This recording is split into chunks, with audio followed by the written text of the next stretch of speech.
All right, welcome back to Gun Culture Radio. And finally, I can announce that the show is on iTunes. So if you just go on iTunes and search Gun Culture or Gun Culture Radio, it's the one that's got the little icon that's like a case head. A friend of mine did a really good job putting that together with Photoshop. And I'll probably have it. That's kind of a time, for the time being, a little logo because you have to have something on there.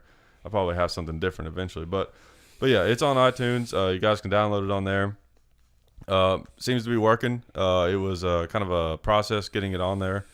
It's the show's been on Libsyn for a while, which I have to say they have great customer service because it's a little complicated. I was having some problems getting it on there, but I sent them an email and they really helped me through the process, getting my RSS feed and all that kind of stuff straightened out so I could get it on there. So you guys have ever done anything like that, you got a show on iTunes, it can be a little tricky, but so it's on there now.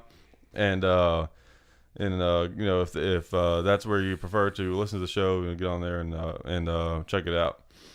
And another thing too, I wanted to kind of point out, make you guys aware of, I guess, as far as going to be having some more guests on the show, of course. I started out doing a lot of the shows just by myself, and those were okay. But I got to the point where I felt kind of felt like it was better if I had someone else to talk to. So I'm going to try to have a guest on for most of the shows.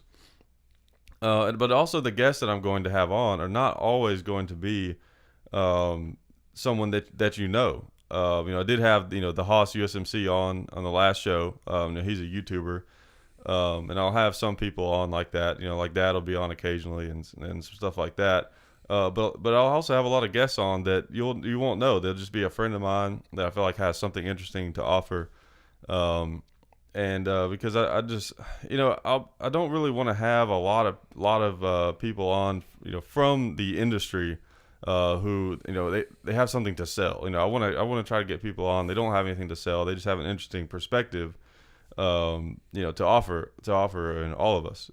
So yeah, that's kind of my plan going forward. And I'm going to try to stick to a schedule. I can't guarantee that, but I'm going to try to do one a week, at least maybe 3 a month.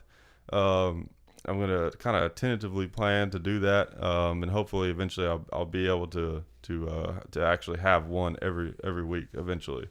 So hey, wait a minute. I have something interesting to say, and I also have something to sell. I'm making cupcakes, and I'm starting a business selling cupcakes, John. Well, you got to get out of here then. I don't want any salesmen on my show. Well, I even have chocolate icing on them. Come on. Yeah. Oh yeah, I forgot to mention that you were on this show. I'm here, man. It's too cold to shoot. Yeah, it is. So I thought I'd come in and hassle you. Yeah, it is. It's too cold. Of course, shooting ice is pretty fun, though. We should have got out and shot some ice. That would have been fun. Yeah. Gotta be careful, though, of course. Oh, man. Yeah, it's a mess. Oh, man. Yeah, it really is. We needed to shoot, if we're going to shoot ice, we need to shoot it off the road. Oh, yeah. That's right. Where all the ice is, the worst ice. For people who don't know, we're on the borderline normally here in the Nashville area, as is almost always is the case. They get to the north of us, just snow when this happens, and then to the south, maybe some freezing rain, further south or nothing. But we tend to get that, we're in that band right through Tennessee where we get frozen precipitation, usually in the form of ice, and so that makes it even worse. And the roads are packed, at least they have been. We should have had all of our Tennessee viewers, we all band together with shotguns and clear off the roads for everybody. That's true.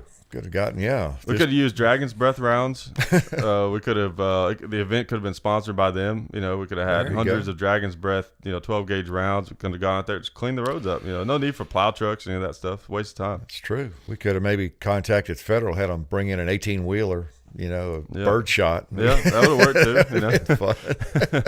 Have you noticed all the potholes Oh because of man, that. yes. What's the deal with that? I don't know the science behind that, but a ton of potholes have just popped up since all Well, that ice and snow and stuff. I talked to a science professor over at Vanderbilt yesterday Okay. about that very thing. Did you?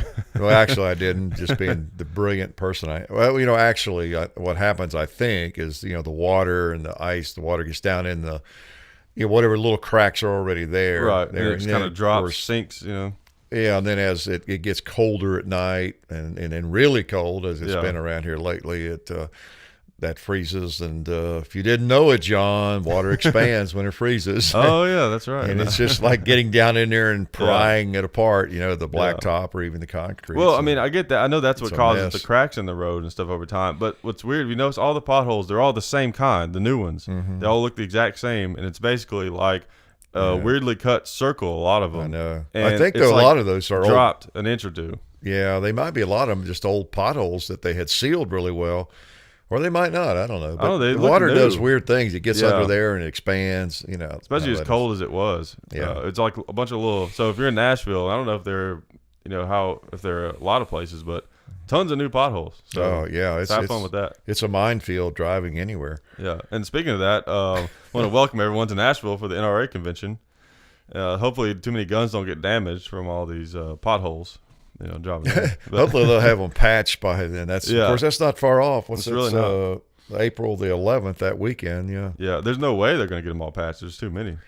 No, they tend to get started though on those. Yeah. As soon as the weather breaks at all. That's whenever they true. can. I guess so. That'll be fun. Lots of construction on the road trying to go. Oh, I know. And they, instead of driving around the potholes, be driving around the guys, filling in the potholes. Yeah, exactly. But you got to think long term. Something like that. That's right. They just have to sacrifice a couple of lives to get them That's posted right. Yeah. or filled. Yeah, exactly. So.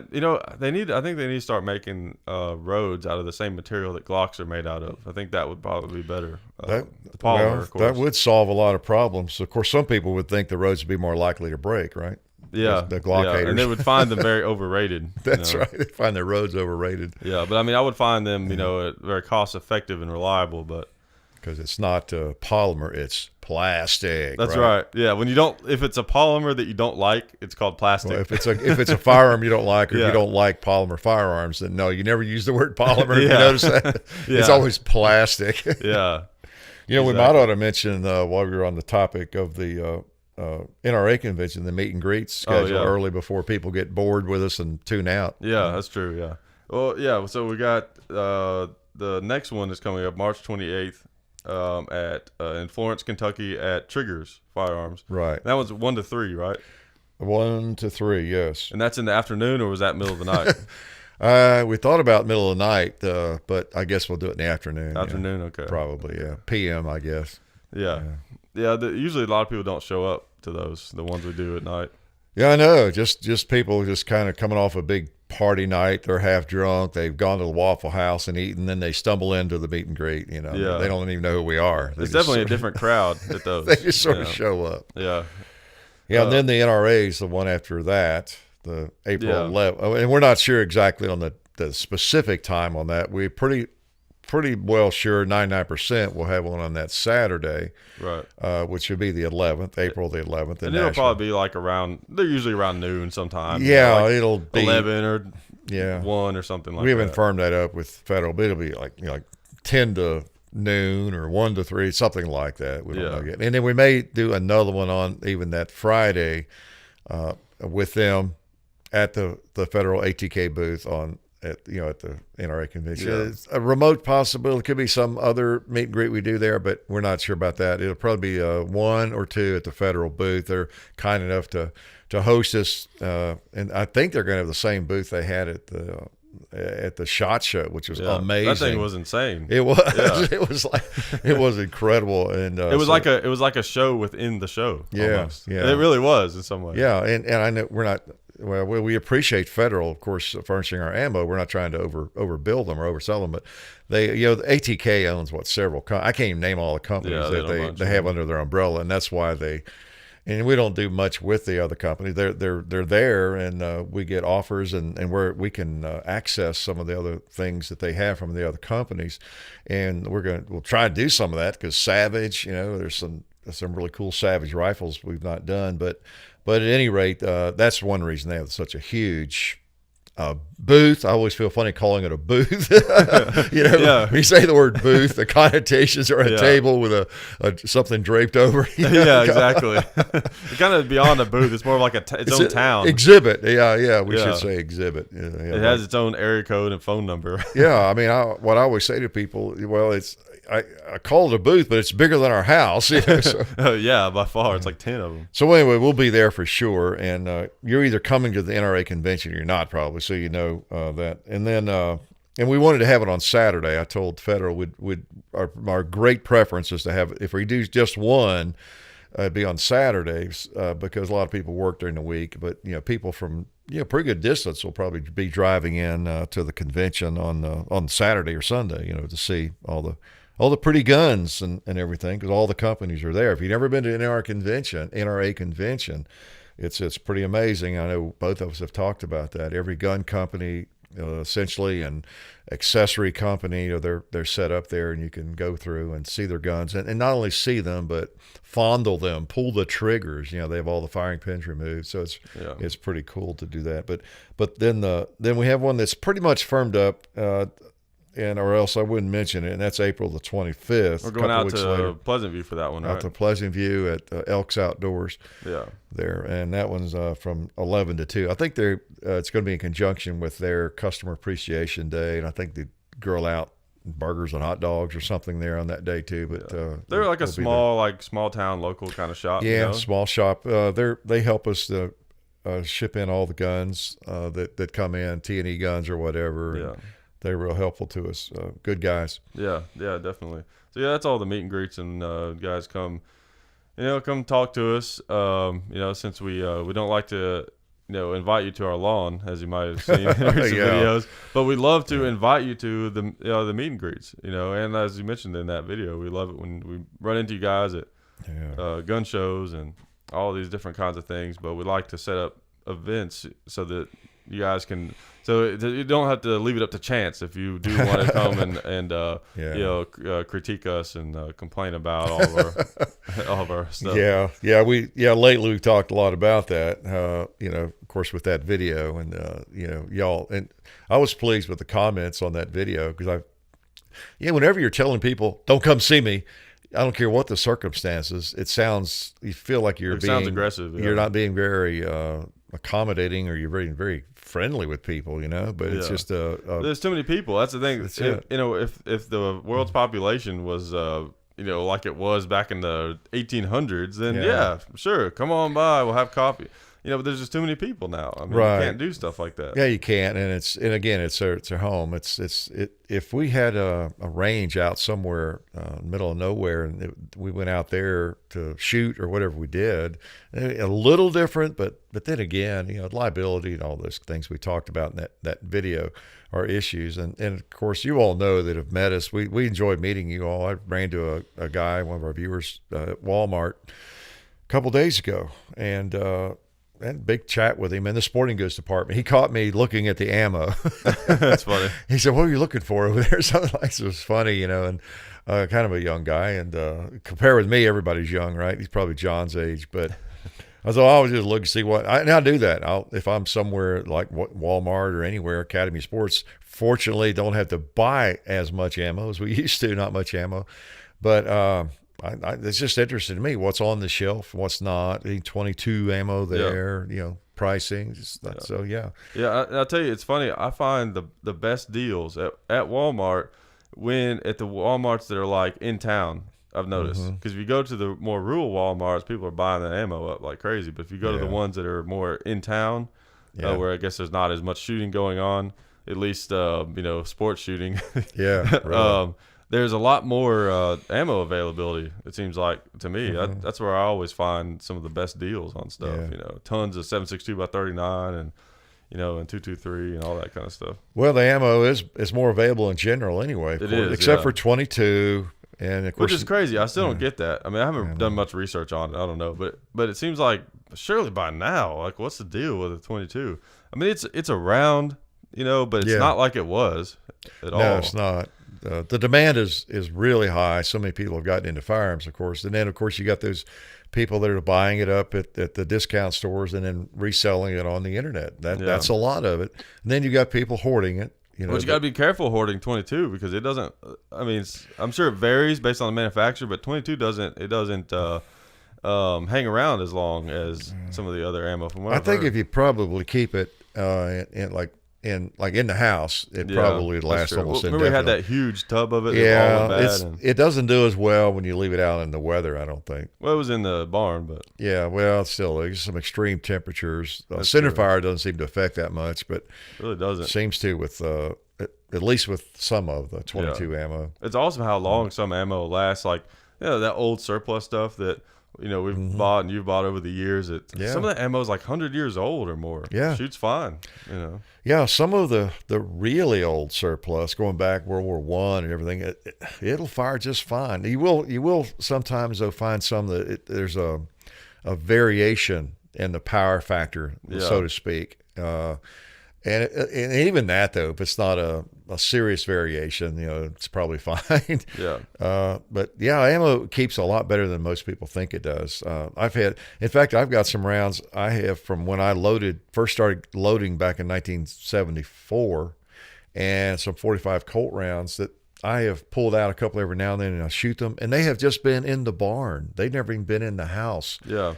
And they've been through extreme temperatures for all those years and decades, and they still seem to fire the same. Isn't that wild? Yeah. And remember, that just made me think. Remember those tests that you used to do before, way long before all this? You would put like ammo in Ziploc bags and put dates on them and put them in like the fridge and the freezer. And stuff. We weren't even going to talk about that. You brought that up though. Yeah, I was going to write I'd always fancied maybe I'd write a article for a gun magazine or write several. That was what I thought I might try to do sometime, and that was going to be my first one. And I thought, well, that's something I haven't seen anybody do much on. And I had ammo, factory ammo, and reloads. John, remember you were probably what? I thought it was 5 hilarious. or Like 10 I thought it years was like old the coolest thing. I thought it was like the coolest thing ever.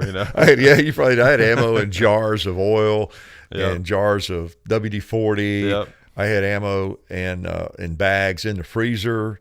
I even took a Model 19 I had, or I guess it was a Model 19, and I put ammo in the gun. I thought I want to make this even more realistic, and I guess realistic. I soaked the ammo with WD-40. I soaked the chambers of the gun in WD-40. I put the gun, the pistol, the revolver actually, in a sealed bag and put it in the freezer for, I don't know, a week or two or something, and see if they would fire. It had the cold factor there, frozen factor, and because I don't know, you don't see much on that anymore. It used to be a concern with people about, you'd see articles about or advice, be careful of getting too much oil in your chambers of your revolver or in your pistol, and because it could penetrate through the primer and just deteriorate your ammo, your powder or the primer. I haven't seen much on that lately, but it seemed like back in the 80s, 70s, 80s, 90s, there was more concern about that. But I never did have any problem with it and at all. And so that was one reason I was doing all that. And just to make a longer story a little bit shorter, that ammo I left soaking in jars and everything else, the stuff you take it out of the jar of WD-40, it would still fire. Yeah. I think there was one brand I had a little trouble with. I forgot what it was, but even my hand loads and factory loads, you could soak it in WD-40 for a week and pull it out of there and it would shoot just fine. So basically the gist of the article was going to be to debunk another myth. Right. That don't worry if you get a little smudge of WD-40 on your cartridge, it's probably not going to make a big difference. Because apparently they seal so well, it's really not a factory. Because I've always heard that guns will actually fire in space, in the vacuum of space. I haven't tried that. Yeah, I haven't either, but I've heard that it does. But of course, in space, you don't have fire because there's no oxygen in space unless you bring it there. That's right. And there's enough of it trapped inside of the cartridge to where supposedly, from what I've heard, never tested it, but a gun will actually fire in space. Yeah. So it makes sense that really cold temperatures and things like that wouldn't really have a big impact. Maybe over a long period of time. Yeah. And it makes sense with 22s because they don't really seal. Like a lot of 22, you can like wiggle the bullet around in the case. Maybe not sealed as well. You know, and then plus that rimfire factor, I don't know. It's just a different proposition. Yeah, it really is. But yeah, and I have left firearms, and I've probably talked about it before. I had a Bulldog 44 Special decades ago, and I left it in a truck. That's what it was. It was kind of a truck gun, and it was out there in the extreme temperatures in both directions, and it still would seem to fire fine. Yeah. One thing we were talking about Walmart and stuff. One thing that's out there, that you'll hear a lot of people say and talk about that kind of bothers me a little bit sometimes, because it seems like a very closed-minded way of viewing things. Is this like there's a very strong anti-business element out there, and now here's the thing: Walmart. Of course, a lot of people hate Walmart, and they have had some negative impacts on certain neighborhoods. But again, it's all perspective. That's the thing. Like the internet, unbelievable. But the internet might have some negative impacts on some small businesses or some other types of businesses. Like everything is affected by everything else. Yeah. At Walmart, are they supposed to not try to grow their business because they might put other business out of business? That doesn't make sense.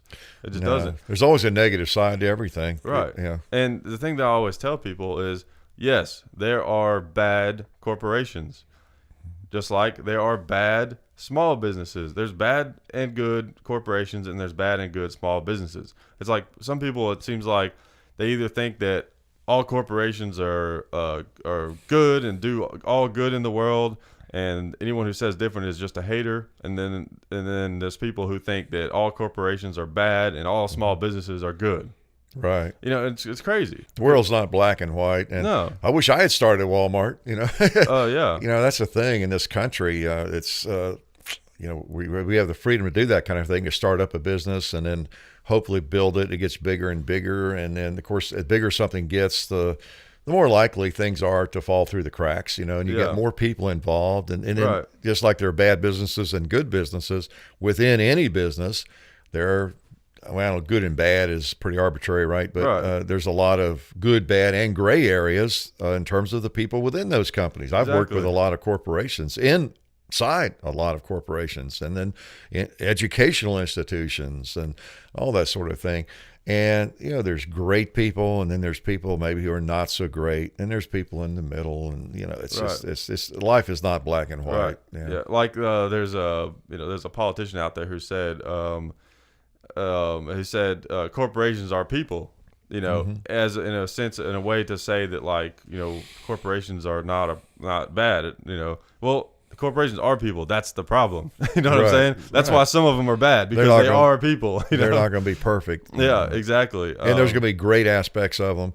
Well, like Walmart. And I'm not an expert on Walmart. You brought it up. But, they do a lot of great stuff, I'm sure, in the world, and with charities, and think of the people they employ, the numbers of people, and the numbers of people that go to a Walmart and they come out of there with their groceries or whatever they're buying, and their bill is $15 less than it would be maybe at another store. I would rather see personally, of course, a lot of those mom and pop stores out there. I thought it was kind of a neat world. Yeah, I grew up in those days. Yeah, we'd all prefer that. But then again, those people that many of those people who would say the same thing, they're the ones shopping at Walmart, and they're the ones with the smiles on their faces when they look at what their groceries cost, because they know it's $15 less to them that week, and that's a lot of money to them. Right. So you could argue it both ways. Part of the problem with Walmart companies like Walmart is it's really not their problem. It's a cultural problem, because we live in a world where people don't really value things that have longevity as much as they used to. If you need a shovel, you don't go, I wonder what who makes a really good solid shovel I'm going to keep forever. Who makes the cheapest shovel? The cheapest shovel, just something that'll like do the job that I need right now. Who cares if it lasts beyond that? It's kind of the whole debt finance mentality that we kind of have now in our culture. I can worry about that later. I'm sure the shovel will get the job done if there's one at Walmart, wherever it was made. If if I can find one for $15, that's going to beat the 20. I don't want to pay $25 for a shovel, or, or $21. If they've got a $15 one, I don't care who made it and where I have to buy it. That's the shovel I'm going to go buy. A lot of people are, looking at their feet while they're walking. I feel like it's a good analogy for kind of how that. Not me. I can't. That takes too much coordination. It does. Yeah. But you get what I'm saying, though. Yeah. Oh, it's the same for things in the gun world, the firearms world, holsters and firearms, and it's just anything. You always got that segment of people that are looking for holsters. Is a good example too, I think. And I hate to sound elitist. I've been looking for the best holster, for a great holster, my whole life. The ultimate holster. We all are. Yeah. I think it's a good example. Gun, everything. We're always looking for that perfect holster that's really comfortable and, made well, and it's not too heavy, whatever, and is slim, especially for an inside the waistband. Well, right now, I'm, as you know, and you like them too. There's these, who is it? Stealth Gear. Yes, the Stealth Gear USA holsters I like, and I feel a little bit guilty about it when people ask me about holsters, my favorite holsters these days, because that's it, and they run $100. I don't know what the current price. I think is $99, but you can get a really nice inside the waistband holster for $40 or $50 that'll just really do the job. And of course, we've shown a lot of those, and we get them sent in, and everybody makes them. And a lot of them are so much alike and everything. But that one, they've kind of taken it to the next level. And there may be some others out there just like it. I'm not selling Stealth Gear. We don't get any money from Stealth Gear. But I'm looking. My point is, I tend to want to look for the best one, not the cheapest one.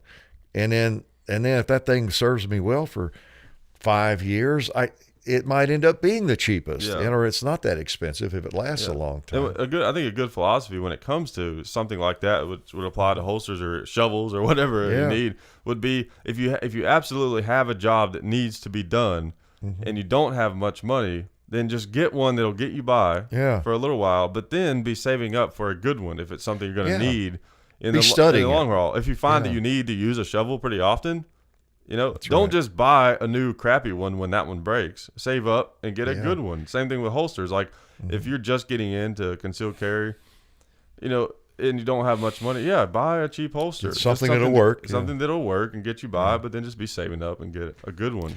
Yeah. Because, I think most people, these are items too. I think all of us would, if we could afford without even noticing the expense, would all be driving a Mercedes or a Rolls Royce or whatever, or a $80,000 pickup truck, whatever it might be. Why not? But it's there's others that'll get us by.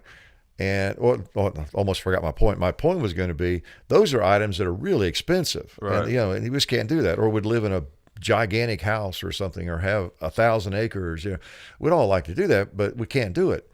But with a holster, a $50 or $100 item, or even with a gun, a $300 gun versus a $600 gun, or even versus an $800 gun, those are doable. Right. I think that's the difference. Those are doable for almost anybody if you plan and you don't waste too much money on other stuff and you save for it. If you like, if I target a mansion I'd love to have, I probably can't have that mansion no matter how much I want it, or how much I try to save. But I can get that $100 holster, or I can save up, and I can achieve and actually have that $800 pistol if I think that's the best one for me. Right. Because if you can afford a $50 holster now, then you can probably afford a $100 holster later. Yeah. But with a mansion, if you can afford a $10 million mansion now, you can probably afford a $20 million mansion later. But the problem is, you can probably only afford a $100,000 mansion now and not a $10 million one later. That's right. Or that 1,000-acre retreat. I'd love to have a 1,000-acre retreat. With that mansion on it, maybe. Right. Those are undoable. And underground. Yeah, like underground. Those are undoable for me. And but anyway, I think you get the point. Most people. It sounds elitist. I think, or it sounds like a waste of money is a bigger deal. A lot of people, their primary concern by buying anything is price. They'll brag for the next 5 weeks if they can save $20 on a holster. I see it online. Why would you buy that holster? You can get this one for this and that kind of thing. Okay, that's fine. I'm not looking for the cheapest holster. Right. I'm looking because that thing is on me all the time. I'm looking for the best holster. Right. Now, if I were saying that about cars, I think it would be elitist. It's I'm not different. looking for the least expensive car. I'm looking for the best car. 'Cause they That's get- why I drive a Rolls. Because that's the thing, because cars get so expensive. Yeah. Like the best car is probably like something no one can afford. whatever best means. And everybody's different interpretation of best, even if it is holsters. It's your own version of what's the best is the thing. Yeah. Especially with holsters, definitely. Yeah. But yeah, that's it's just the thing where, especially with guns, same thing for guns. Some it is. people, they're more worried about finding, what's the best really cheap gun instead of just waiting and then buying like a good gun. Putting more into it. And it depends on how into the firearms you are, or hobby or cars or whatever Right. it is, mansion. Like my dad was, he was kind of your granddad Yeah. dad was kind of a gun guy. He became more of a gun guy after I got into it. He Yeah. always liked guns. I remember him shooting when I was just a little tyke occasionally, but he was not like me. He was not driven and a gun collector. He had a few and so for him, I remember all the way through his life, if I'd bought a new gun or whatever, he loved Colts or he loved the single actions. He was a cowboy, at heart and all that. But he would never have spent the money on a Colt single action to save his life. He never would have done that, even though he liked them. When I would buy one, he thought it was pretty cool, but he never really had a full appreciation for it being a Colt. Right. And he had what was it? That gosh, I can't think of the kind now that we've had a video on it. The not Great Western, but the Halls. Yeah, that Halls. And it was a well-made gun. Those were made in Germany. That was a 357 Magnum, single action. He loved that gun. Yeah. He shot it all the time. He'd take it out to the farm, even when I wasn't around. He'd shoot that thing, reloaded for it. I got him into reloading, and he loved it. But he wasn't enough of a gun guy to appreciate the difference. And I think that's a key element with folks. Right. Some people they want a couple of good guns, and so they see this high point, or they see whatever, for $200 or $300, and that's good enough. And then they go on the internet and argue that that's good enough. Yeah. And it is. But if you're really into something, you tend to appreciate those finer points a little more, I think. Yeah. I mean, every gun guy is running a different program. Everybody has their own, things that they like, or own area of shooting that they're into. Some people are into shooting skeet. Some people are into training every weekend. Yeah, it's just that's right. That's the thing. That's and it brings me to another thing that reminds me of that picture on Facebook of the Garand with the with the rail on it. The one you posted, Yeah. Some people, like, okay, here's the thing. I see both sides of it, right? Yeah. It's your gun. Do whatever you want with it. Who cares? Right? Yeah. If you want to paint it pink, that's right. You put a quad rail on it, some kind of high muzzle brake, and an EOTech. Do whatever you want to with it. But here's the thing, though. With the Garand, maybe some people will be offended by this, but the Garand it's not really relevant anymore. That's the thing. It's in some ways the M1 Garand is almost less relevant than like an .03 Springfield, which seems contradictory. But an .03 Springfield is still a good bolt action, and bolt actions still have a role. That's right. But people buy them every day. Right. But like a Garand is just a not as good version of something that is relevant, like the M14 maybe, or any semi-automatic big bore rifle. Yeah, these exactly. days, yeah. And also Garands are not like Mosins and stuff where you can pick them up for a couple $100. Any Garand that you find, it's going to be expensive, and there's only a finite number of original ones floating around. Right. Yeah. When you say relevant, I know what you mean. You could have one. It could be your hunting rifle. It could be your defensive rifle. It could be relevant in the sense that it still works. It's just that there's a lot of better stuff. There's so many different generations of guns that are actually a little bit better and more reliable, even probably, than the Garand. They're a little quirky, but they work, and they're so historical. They're like real estate. That's the value of a Garand is the historical aspect, because one of the biggest wars, most important wars in American history, it was the poster child of that. Yeah. And you get to hold it and experience, what that was like for them to hold that gun and see it in the way that they saw it.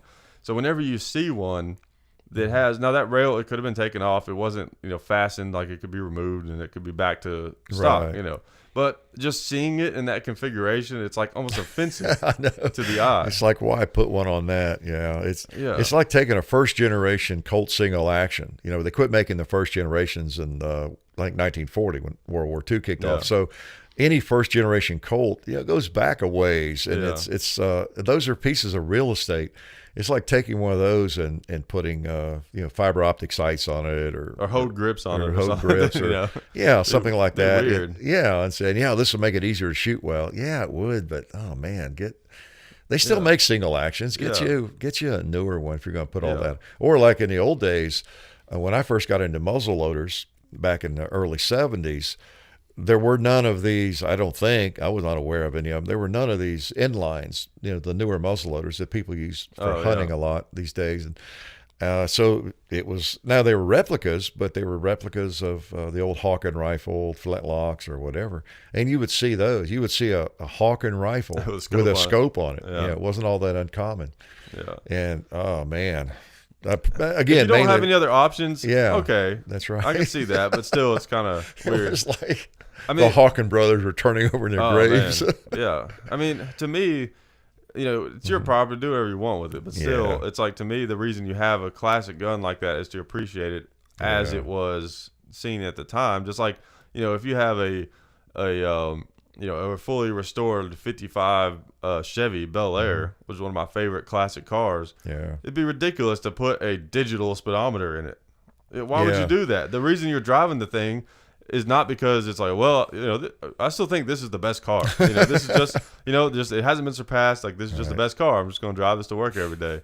No, you have that because you want to kind of relive what it was like for people to drive those cars in the 50s, and that's right. You want the full experience. Why would you taint it by? Yeah, generally speaking, there's different levels of modification. I know for some of those, but if you're gonna, if almost like if I saw a Garand that had been totally just redone, totally sporterized, where you almost didn't even recognize it anymore, that would almost bother me less. That's right. Than one where it looks the same, but it has like a rail on it. Yeah, me too.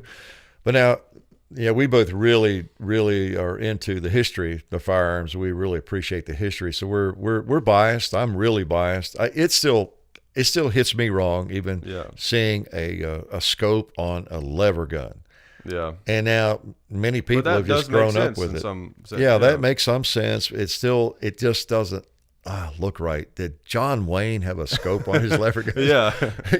Did anybody back in the 1800s? Of course, probably not. There were scopes, some crude scopes, but they were mostly, I think, on single shot, like sharps and things. But I say that to point out how biased I really am, because I don't even like a scope on a lever gun, and that's very, very, very common. And the thing is, with the Garand, to me, an M14 is a tactical Garand already. Yes, that's the thing. That's the thing. Like, you have the M14, it's the same gun. It's the exact same gun basically, but it's just been modernized a little bit. The improvement. Yeah. So there's really no reason to. Like with lever guns, if you just really like lever guns and you want to hunt with it, okay, throw a scope on it, Yeah, get an M1A if you want to put a rail, like the M1 Scout that we just acquired, from Springfield. Even the rail on that is like, it's almost offensive. I'm torn because I think I mentioned in the radio show I did buy that, sold an AR and bought that. So that M1A Scout is mine now, but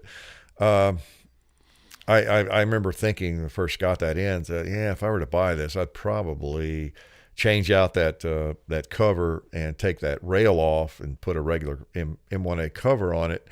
But maybe not. I don't know. It's not. It might as well leave it on there that. Because it's a modernized. It is rifle. That's the thing. So, So I'm not. It's I don't want people to think that we're like anti gun progression. Old codgers sitting around complaining about stuff. Yeah, but it's like a classic is a classic, and a modern gun's a modern gun. It's just I think some people. There's nothing wrong with that. Like we said, everyone has their own part of the gun culture that they're involved in. Yeah. But some people could just never, as hard as they would try, could almost never understand why it almost offends the eye to people like us to see a Garand with a rail on it. Some people could just never understand that. In the same way that someone like me could never fully understand how ridiculous it would be to shoot skeet with a combat shotgun or something. Right, that's what right. I mean? Like, like everyone has their own. They're coming at it from a different angle. That's true.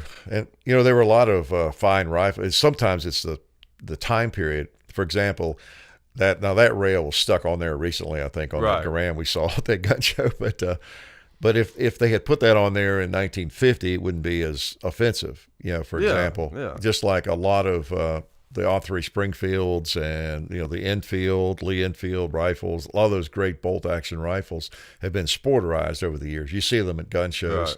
I saw a couple Enfields, I think Lee Enfields, that were sporterized at that gun show in Cave City, where we were this past weekend. And of course, some people just think there were so many of them for a period of time, and they were out there. Cheap. They were cheap. They cost nothing. Yeah. And it's like, why not? Yeah, and that makes sense, and that in itself is almost a part of history, right? I actually, something I would like to acquire sometime, and I came close to it at one point, but is back before all the custom 1911s started coming around. And it's funny. It's like I'm telling you this, but I learned all of this from you. But is how before all those came around, people were taking the old World War II 1911s, even World War I 1911s, and they were fixing the things that weren't as good about them, the beaver tails, all that kind of stuff. So it'd be kind of cool, I think, sometime to have like an old World War I or World War II 1911 that sometime back in the 80s. Had a lot of work done to it with stippling and had the beaver tail put on, all that stuff done to it, because that in itself is almost a piece of history, and also it'd actually be affordable compared to a real one that hasn't been messed with. Yeah, because it's been messed with. Yeah, but if it was done back in the 80s, when like you kind of had to do that, then it's still kind of a piece of history. It's like it has two pieces of history attached to it, sort of. That's true. Just like a lot of those R3 Springfields and things are sporterized. Yeah. Now I will say that someone today in the year 2015, if they buy an original R3 Springfield or an Enfield or a lot of other guns we can mention like that, and they start hacking off the barrel and rebluing and doing all that stuff and putting rails on. I think there's I remember from college reading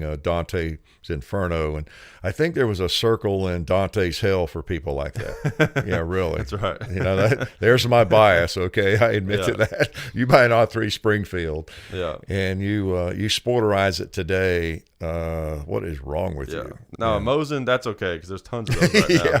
But there's a good example. 20 or 30 years from now, though, maybe they're not. That's right. And then it's changed. Things change. See, today we wouldn't think much about it because there's millions of those things out there. They're cheap, and they're not even as desirable to most people who really know guns as other bolt actions. So if someone said they sporterized their Mosin, okay, I guess that's not a big deal. But 30 years from now, it might be a big deal. Right. Because, I don't know. Saying this almost makes me sound like the type of stuff that people say that I have a problem with. But in a way, if you take a classic gun like that and you change it and sporterize it, do all this kind of stuff to it, you're eliminating that gun from someone who could own it and really appreciate it for its history. You're taking that, you're making that even more finite number of those guns. You're taking that piece of real estate out of the pool. Right. It may be 50 years from now, but somebody. Just like you say, would appreciate that gun for its history. Right. And that's the thing. There's only a finite number of those. Yeah. Same thing with cars. Those old like 30s and 40s cars where they like chop the top and do all that stuff. I admit they look pretty cool.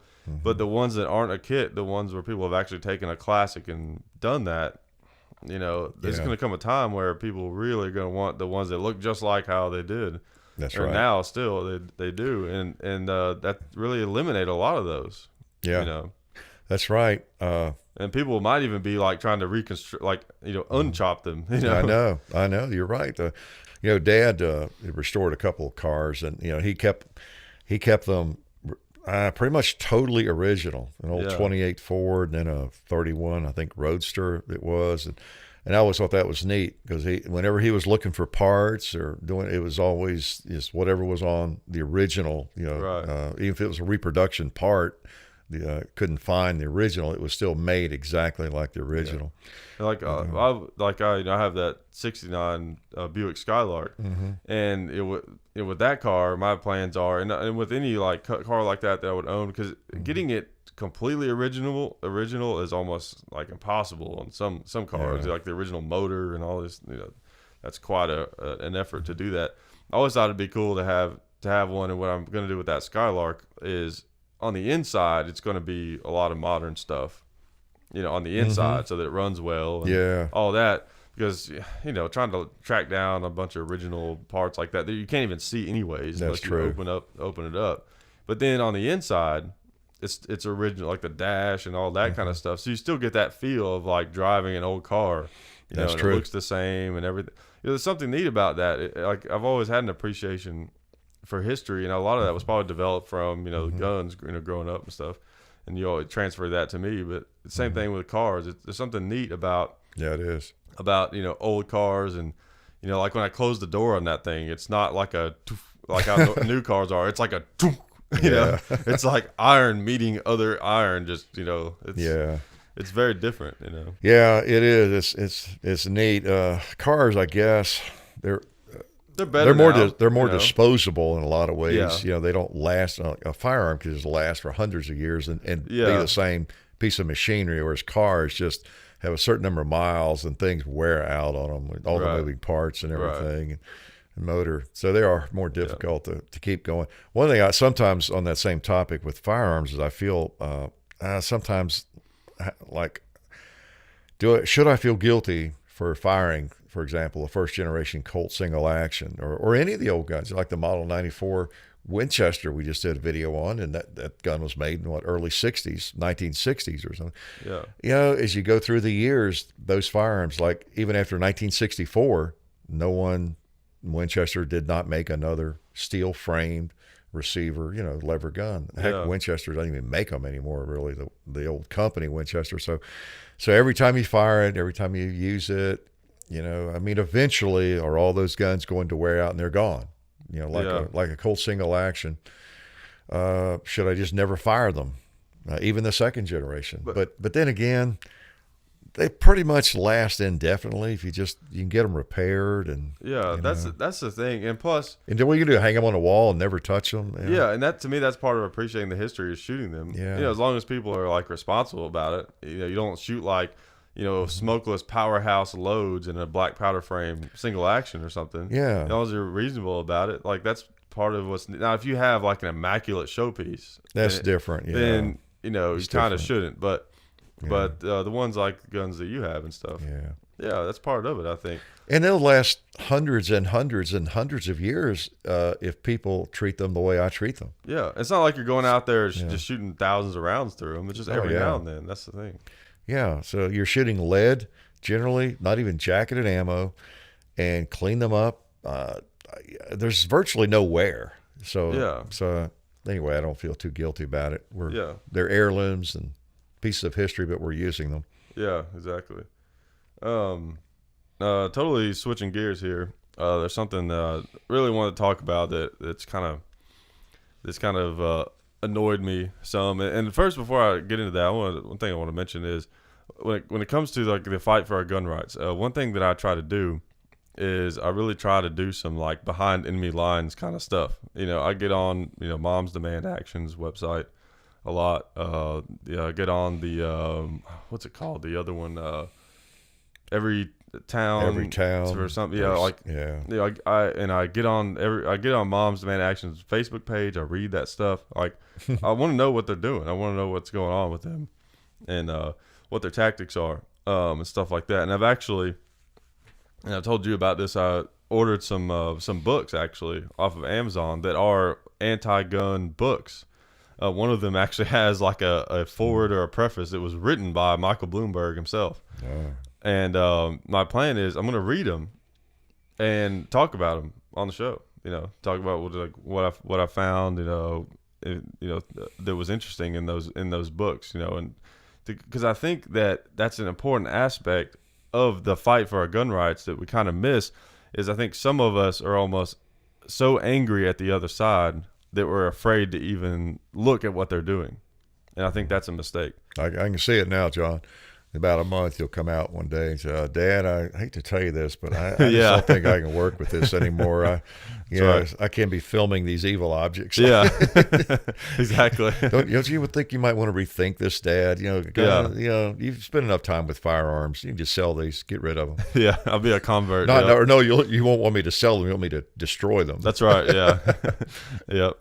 I'll be a convert. But that's something I think that we don't do enough is when we have something that's a very strong belief that we hold very dearly and tightly to ourselves, but we have blinders on sometimes with those kind of beliefs. You know, and I try to not do that with guns. You know, like if it really is something that you're very sure about, then why should you be afraid to look at the other side? Yeah, I agree. That's probably good. I don't. Yeah, I mean, I see a lot of that, and I hear a lot of it. I hear a lot of the arguments, and I guess probably just being older and having been involved in this fight for so long, I probably feel like I have seen all the arguments, and I know. Of course, it evolves. So where I'm less maybe tolerant, or I'm less likely to try to look into it. Probably, to be honestly, but it's still good. It's good. It's yeah. good. Oh yeah. Because it evolves. You know. Yeah. Things, their arguments and their approach is definitely evolving. And we have to evolve with it. I know, like one of the big things that Moms Demand Action that I see on their website a lot is this thing with like grocery stores. You know, guns. Yeah. That's one of their like big things. I know, it bothers them like crazy, doesn't it? Yeah, I think I mentioned this on the show before, but they had this one ad that's really funny where that's another thing. Their videos are awesome because they're so like their videos look like pro-gun ads. Yeah, they're lame. Yeah, that's what's funny. Like if you took one of Moms Demands Actions, one of their little short commercials, you can find them on YouTube. Yeah, you know, you guys check it out if you haven't. Watch them, look them up on YouTube. Like if you took that same video and then put NRA after it, I wouldn't have thought anything about it. I'd have been like, oh, yeah, that was a good ad. The strange husband or boyfriend or whatever comes back to the house. And, with a Glock, you know. Yeah, he's got a gun and he's threatening the woman, and she got a little child there maybe. Yeah, and all she has is her cell phone. And yeah, I know it, exactly. Like, how is that not a pro-gun ad? I don't get it. But it really shows their lack of deep thinking on the whole thing. Or it's emotional warfare. Yeah, that's something I talk about a lot on the show. Emotional warfare. That's all it is. So that's their main tactic. But so, anyways, I'd like to keep up on what they're doing and all that kind of stuff, because I think that's good, important, and not just for guns. Whatever it is, if you're really sure about it, then if someone is really sure about something, but they're afraid to look at the other side, it kind of makes me go, really? Are you really that sure about it? That's right. You're right. Whatever the topic is. Yeah, exactly. You should be aware that there's a big world out there. Yeah. And I think that, and I used to talk about that with my students, teaching that, there's so many cultures, and that, of course, they were in deep study of them. We talk about what they're doing in some of their other classes, but there are so many things going on the planet and different ways of looking at things. And I mean, there are people across the globe that are living a life that is so entirely, totally different than what we live and what they live, and they see things in a totally different, from a totally different perspective that we almost can't even imagine. You can't even imagine it, and they can't imagine our perspective. They can't imagine ours, and it doesn't mean that we're wrong and right and wrong and all that stuff. It's just to be aware of it. Yeah, is the thing. Yeah, exactly. And it keeps you from being too much of a zealot in anything that you're, I think, involved in. Yeah. I mean, I think perspective is actually way more important than intelligence. Honestly, I think people, it's more important to have a bigger perspective than it is to be smart. Oh, yeah. I really do. I really think that's more important. Well, there's some really intelligent idiots out there, Yeah, there really are. It sounds ironic to say that, but there really are.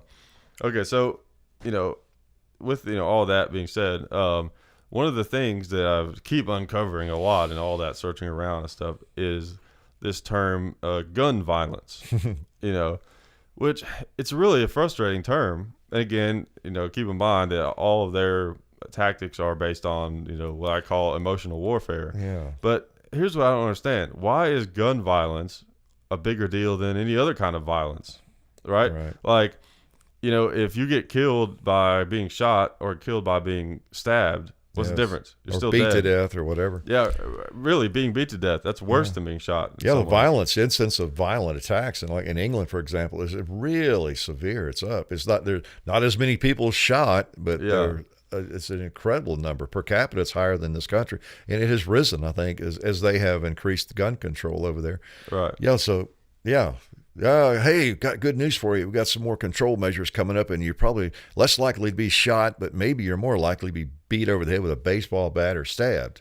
Yeah. Where do you hear knife violence? Where's that phrase? Where's bat violence? Where's kick violence or foot violence or whatever, Yeah, I mean, if there's a certain road where there's a bunch of car accidents, if you don't let cars drive on that road anymore, there's going to be less car accidents. That's right. You know what I'm saying? That's like, right. It doesn't mean that people are any safer. It just means they're going to get in accidents somewhere else. That's true. Well, then plus the whole notion of gun violence, for example, knife violence, or knives are not violent. Guns are not violent. Bats or clubs are not violent. And they know that, but still, that's a term they have picked. If you control the language, you control the argument. Yep. And so, guns don't assault anybody. They don't commit violent acts. Only people do, and of course, all those generalizations and those cliches like that. I know people get tired of them, but the reason they're cliches and they're generalizations is there's some truth in it. The fact that that objects do not commit violence. It's just no one who doesn't have some type of mental disability, everyone you have to realize, like, everyone knows that. Yeah. But it's like sometimes you almost feel like you have to remind people that. I kind of have a thing where I don't really like that cliche of guns don't kill people, people kill people, because it's so dumb. It's been overused and it's used so often, but again, there's truth in it. It's just, it's crazy, but that's just like a Hallmark card. Okay, I'm sorry to interrupt you. No, but it's okay. Just like a Hallmark card with a beautiful, loving poem on it. This just came to me out of the clear blue, but it does not. What would say? It does not commit an act of love. There you go. That's a good. It's the person who goes and buys that card and maybe writes something else on it and gives it to somebody. That is the act of love. Okay. Right. No, we won't charge you for that, Hallmark, but that was just a little aside there. Yeah. I mean, it's, objects don't commit acts of love any more than they commit acts of violence or assault. Right. And I don't understand the distinction between guns and other things that cause violence. That's what I don't understand. Violence is violence. Yeah. I will agree and understand that guns do offer a greater potential for violence. They do. Mm-hmm. That's why we have them. More serious violence. That's why they exist. I get that. Yeah. But violence is still violence. If people want to kill each other, they're going to kill each other. They're going to figure out ways to do it.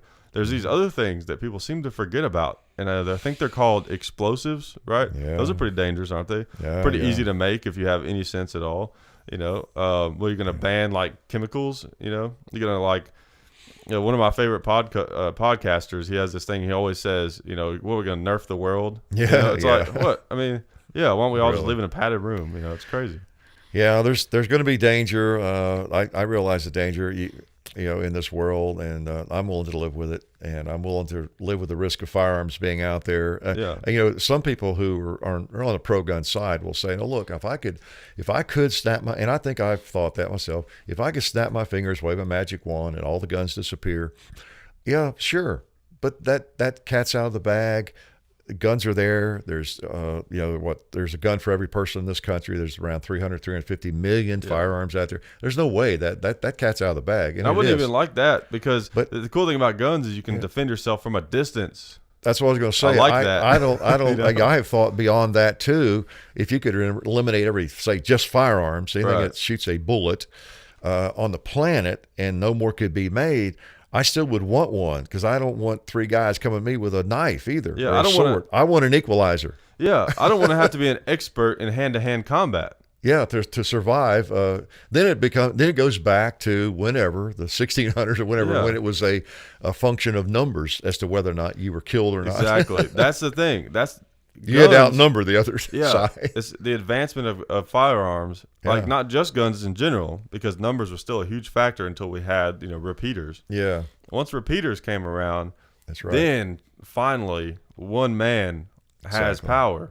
Which of course the anti-gun see that as a bad thing. Yeah. But I see that as an empowering thing that, as far as we know, it has not yet existed on this planet, to where people have the ability to defend themselves against large numbers of other people. Yes. That is an awesome thing that we get to experience in this short little window where that exists in the entire history of the planet. Right. You cannot be taken advantage of as easily. Say around the time the Henry rifle came about, when you got a rifle, a firearm that will reliably fire without reloading, 15, 18 times. Well, You're not gonna be messed with. Any group of people, it's going to be expensive to mess with that guy. Exactly. That's simple. Exactly. And another thing too, women. Yeah, I was going to say that. Yeah, that's a cultural thing that our country and the world has dealt with for forever. Oh, yeah. Just because women, they come out a little bit, naturally physically not as strong as men. People assume that they're not as good when it comes to that kind of stuff. Well, now that there's guns, that totally equalizes that situation. That's a very important equalizer for women, and they're seeing that. I think. Yeah. Or men that are weak. Yeah. Anybody. It's not a requirement. Old to people, live. like I'm becoming. Whoever it is, you're not as strong as that 25-year-old. Whatever weightlifter, whether you're female, you're old and feeble, you're just a small person, or whatever. You're just not you don't want to be a fighter. You've never fought. You're not interested in that. Whatever.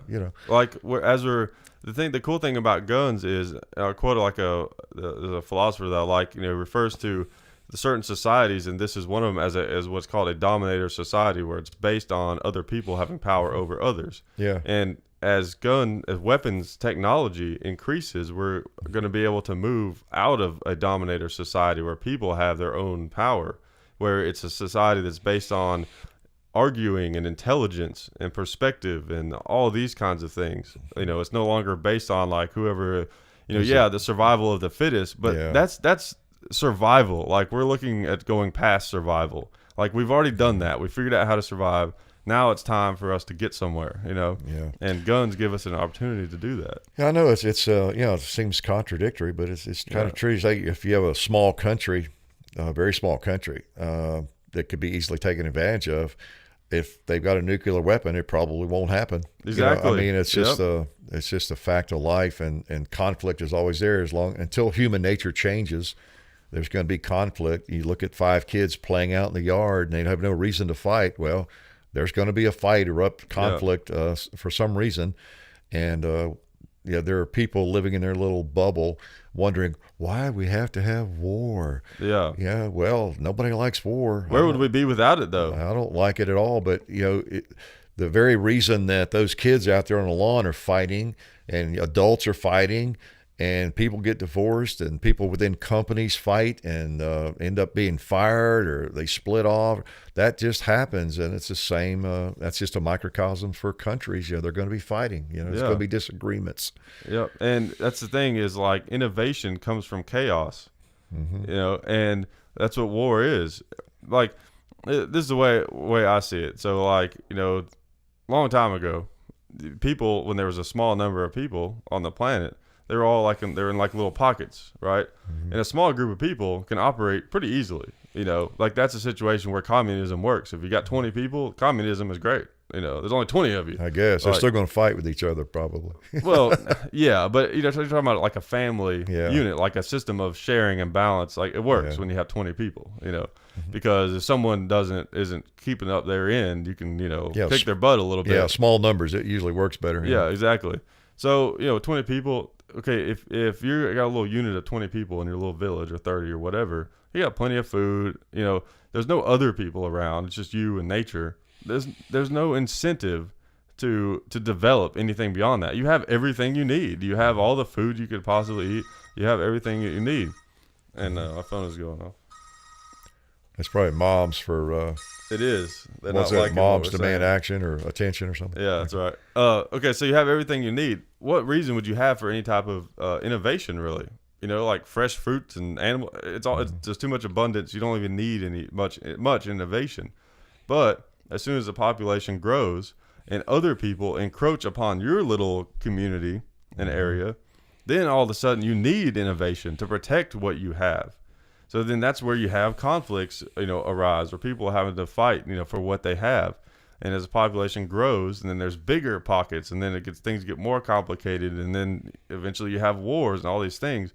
But as bad as war is, and as horrific as it is, I've never been there, but people who have been there, and even people who have watched war movies, understand at least to an extent how bad that war is. Yeah. But without it, we don't have innovation. We don't have things like guns that give us these freedoms that we're talking about. And I could go on and on with that, but like I've always had this theory that, let's say that there was a gun that emitted some kind of laser, right? And it was just a super powerful laser that would cut through anything. And you just point it and it just killed everything. In your insight, just destroyed everything. People would never mess with each other. They wouldn't. Yeah. Like that would almost, it's like the nuclear weapon thing. It creates a stalemate, to where people don't want to mess with each other because of that nuclear option. Yeah. Well, yeah, I get that. Yeah. I'll have to think a little bit more about some of your theories there. Okay. But definitely.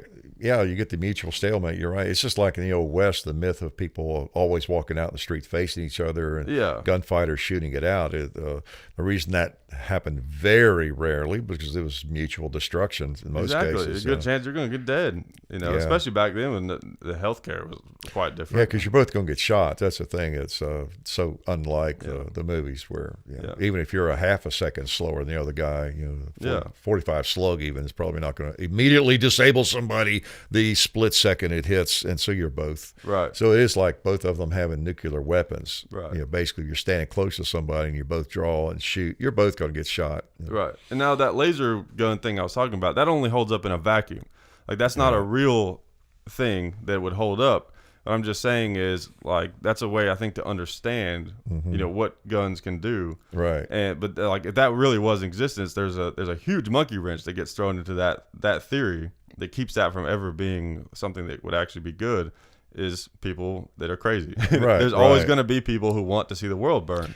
That's right. Yeah, those are the ones that all common sense goes out the door there. Just like if you have even a leader of a country, small country, that maybe it's some kind of extremely crazy religion that they're living under, and they feel like it's their calling to destroy the rest of the planet or something.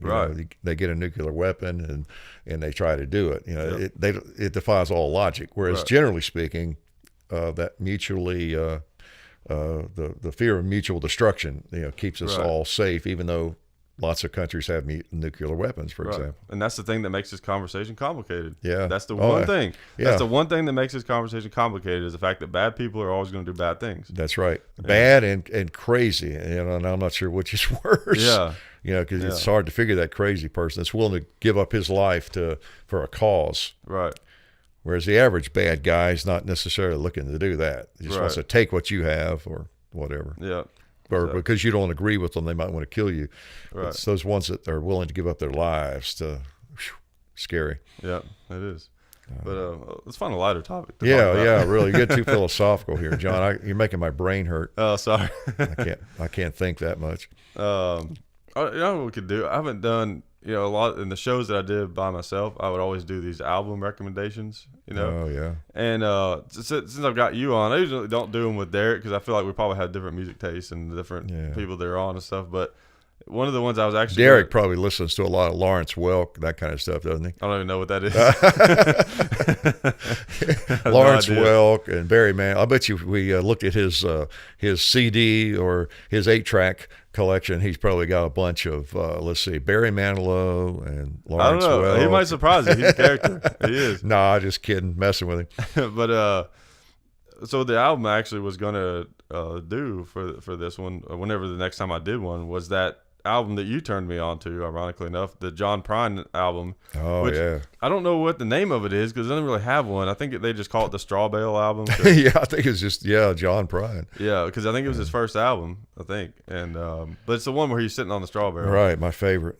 Yeah, it's unbelievable. I mean, it's like almost restored my interest in country music because I had this big mental block for a long time against country music because when you hear the stuff that they play on the radio, it's just I sitting on the tailgate and having a beer with Mary Lou. It just insults me almost to hear it. Well, when you listen to it, I mean, some people like that, and I guess if you're in the right mood, maybe it's not as obnoxious. But the problem with listening to that type of country music, and there's a lot of different types of country music, but that type, I mean, it really does. Scientists have proven, I've talked to doctors about it, your IQ moves 10 points downward when you listen to those songs. It's like the reality TV show of music almost.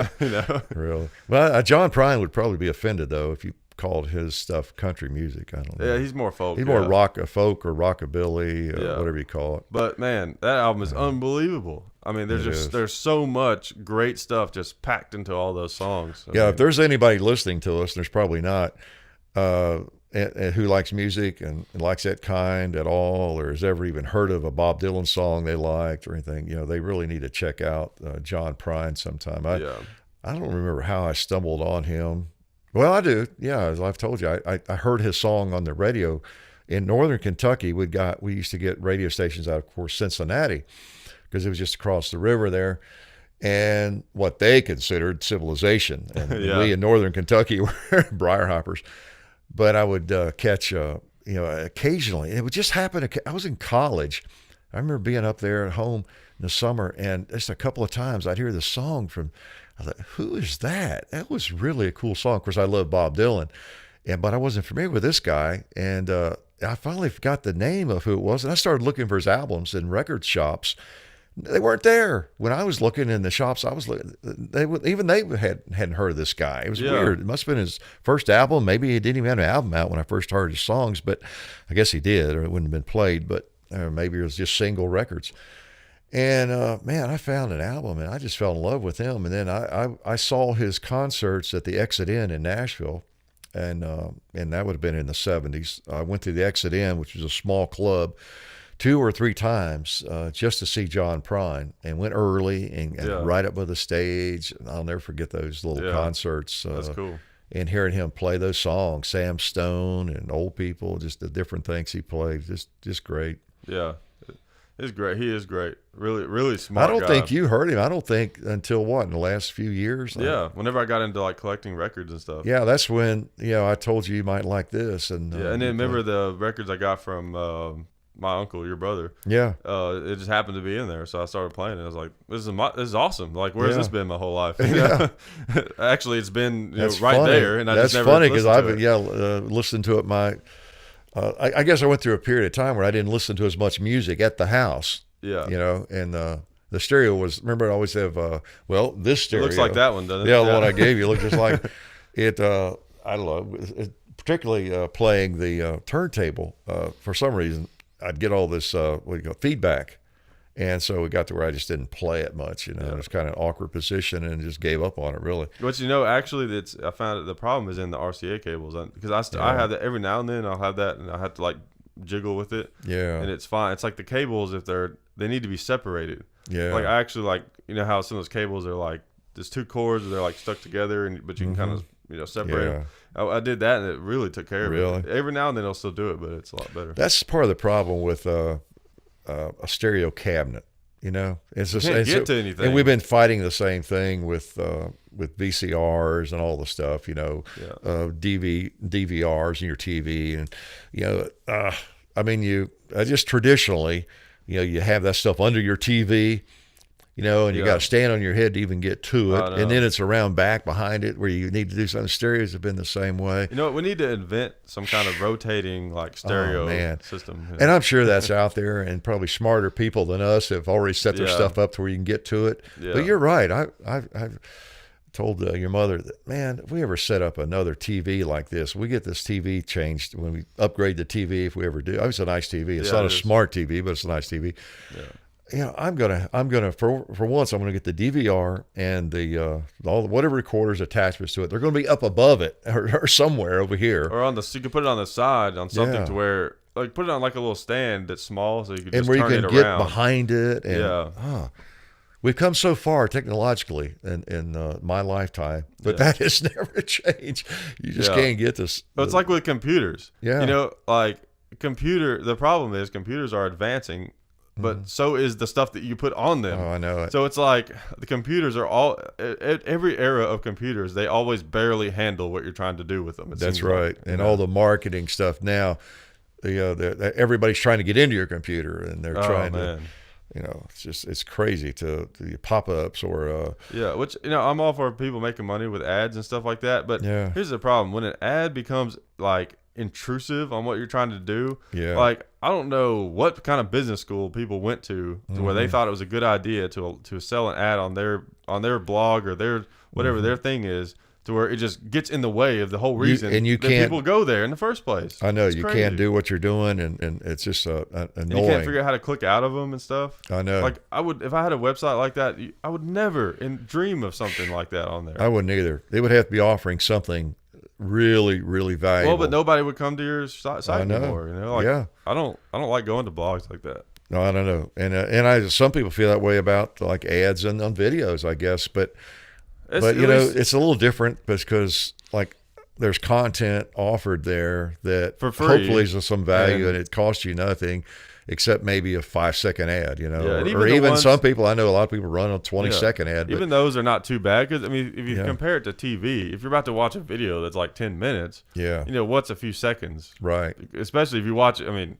try watching The Walking Dead. See how many ads you get, I know. I watched it this morning. I haven't seen it yet, so I don't want to hear about it. I'll tell you all about it. And everybody else, there's 5 people that are listening. Speaking of Walking Dead, that's what I like about the radio shows. You can move around. We can pop back there if you want to. I was talking with some shooting buddies of mine.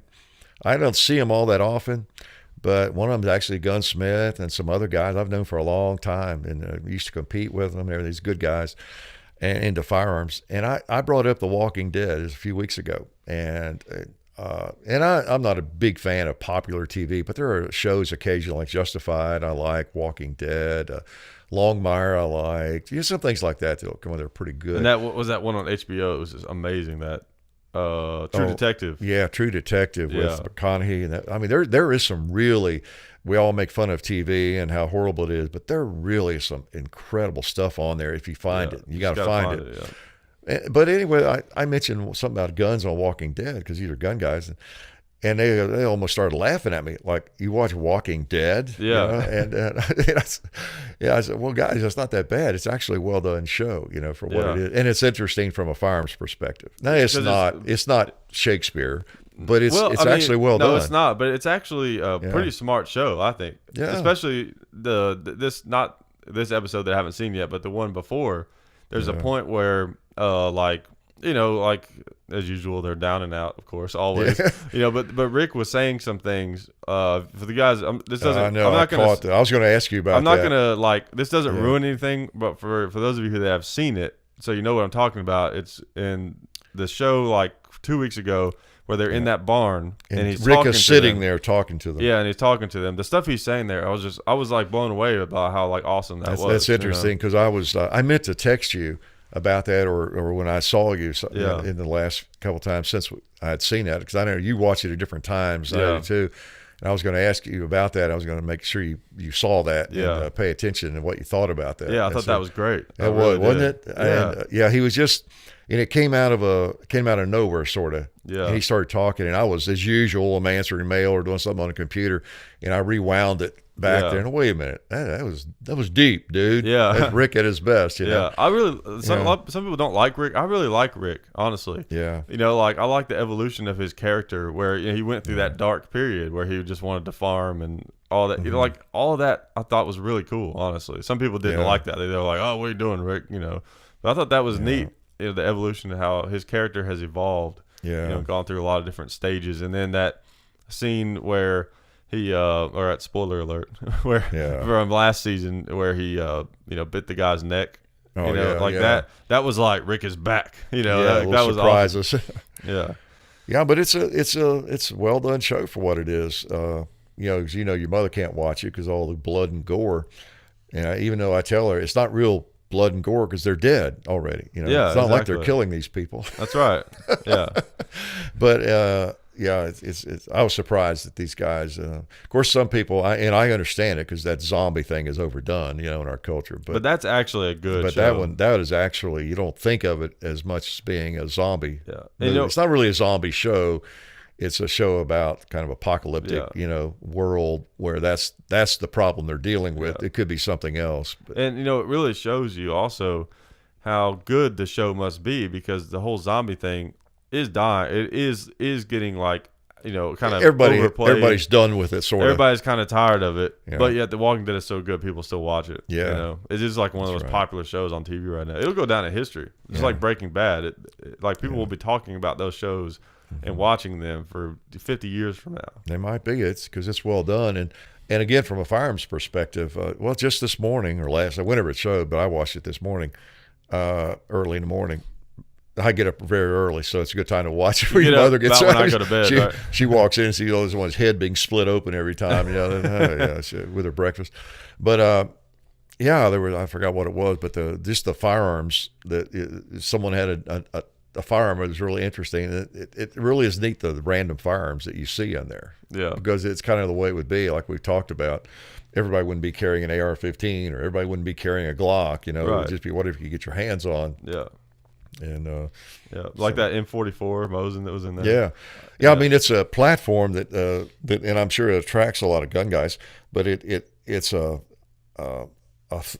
plot line that allows for them to introduce a variety of firearms. Yeah, because they might encounter anything, and of course, any kind of firearm would be valuable in that scenario. So, and like that Python that somehow Rick has managed to hang on to through all of that. That's right. Like what other gun have they? But it's a staple, of the show. I know, and it's up to the price of Pythons probably. Oh man, definitely, especially those. Like I think it's a 6-inch. Is it? It's nickel, right? It would be nickel. Yeah, 6-inch nickel. It could be stainless, but I think it's nickel. Okay, stainless or nickel. I mean, I'll be honest. I want one of those because of that show. At some point, it's so expensive where it's like. Yeah. But someday I'd probably like to get one. Well, I've had several over the years, and as I've said before, I prefer the Smith over them. And I've traded them all off. But they're still neat. I don't think I've had one since you've been around him. No. They're still neat though. Yeah. But yeah. Oh, they're beautiful guns. Beautiful. Yeah. I love them. Yeah. Well, I gotta go to the bathroom, and I guess we talked long enough. Yeah, I guess we've yacked at them enough. Yep. And let's see, what should I do for a sign-off line? I don't know. You need one though. Yeah. What is it? You need to do something. Yeah, I do. I should have thought about it. So. I'll come up with something. I'll come up with something. You could just say thanks for listening, or whatever. Goodbye. I think I listened to one show where you didn't say anything. You just sort of ended. Yeah. You could bring in the cats or the dog and let them sign off. I don't know. Fire a gunshot. Or something. Yeah. All right. Well, I guess I'll just say we'll talk to you guys later, and I'll have a sign-off line at a future date. Goodbye. Bye-bye.